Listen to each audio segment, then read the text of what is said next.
अपने विचार व्यक्त करें माननीय मंत्री जी। बहुत बहुत धन्यवाद।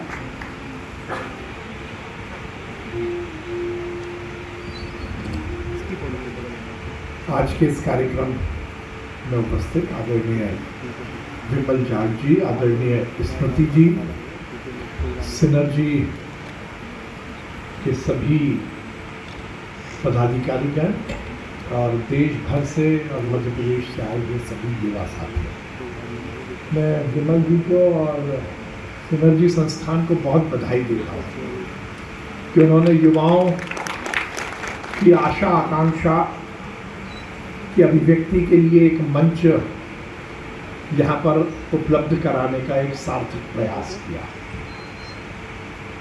किसी भी संस्कृति, किसी भी राष्ट्र, किसी भी राज्य, किसी भी सिस्टम का मूल होता है युवा। युवा के बगैर हम किसी भी परिकल्पना की कल्पना नहीं कर सकते। यदि हम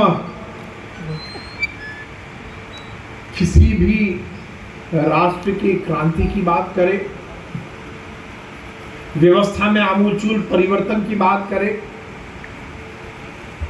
तो हम देखेंगे कि व्यक्ति का जो ऑप्टिमम है, व्यक्ति का जो सही क्षमता है, वो उसकी युवावस्था में ही होती है। राम, कृष्ण, बुद्ध, महावीर, गांधी, भगत सिंह, राजगुरु, सुखदेव, अशफाक उल्लाह खां, झांसी की रानी लक्ष्मीबाई, खुदीराम बोस, मैं जितनों के नाम दूंगा जिन्होंने परिवर्तन किया, वो परिवर्तन उन्होंने युवावस्था में किया।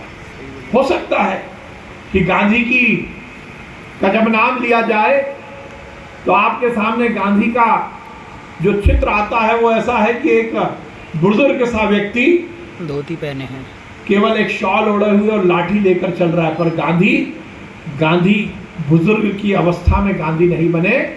जब वो बैरिस्टर की पढ़ाई करने गए थे, उस समय गांधी ने अपने चरित्र को बनाया था और उस समय जो संघर्ष किया था वो जिंदगी के आखिरी तक उनकी सीख बनकर रहा।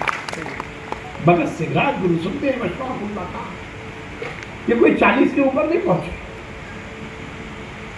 कहने का तात्पर्य है कि व्यक्ति यदि इस धरा पर, इस मृत्यु लोक में आया है,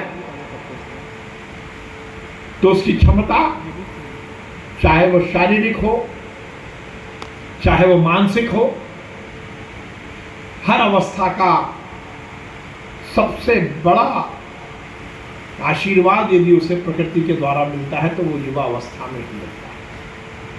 और इसलिए जब हम व्यवस्था में परिवर्तन की बात करते हैं, व्यवस्था को सुचारू चलाने की बात करते हैं, तो ये बात सही है कि उसका नेतृत्व यदि युवाओं के हाथ में होगा तो फिर भविष्य बहुत सुनहरा होगा।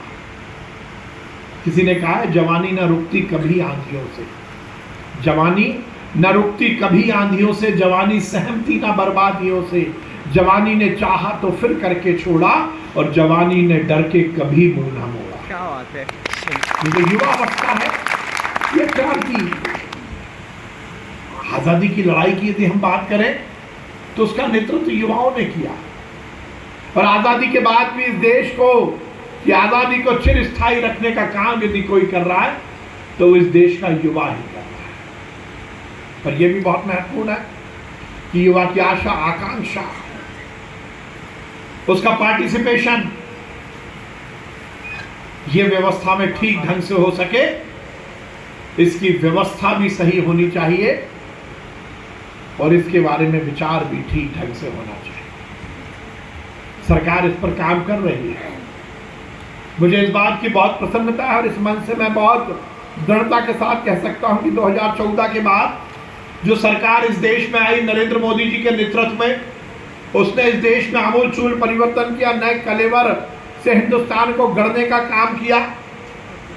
शहर का विकास, गांव का विकास, खेत का विकास, खलिहान का विकास, महिला का विकास, बुजुर्ग का विकास, युवा का विकास, किसान का विकास, हर एक क्षेत्र में नरेंद्र मोदी जी के नेतृत्व में यह देश एक नए आयाम तक पहुंचने की उड़ान भर चुका है।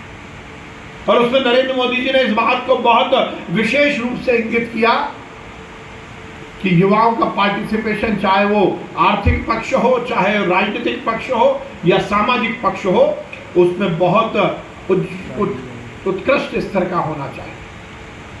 और उसी का परिणाम है कि आज दृढ़ता के साथ इस देश का युवा भविष्य को गढ़ने का काम कर रहा है। और मुद्दा यही है कि यदि युवा अपने भविष्य की बात करता है तो वो बात कहां तक सीमित होगी।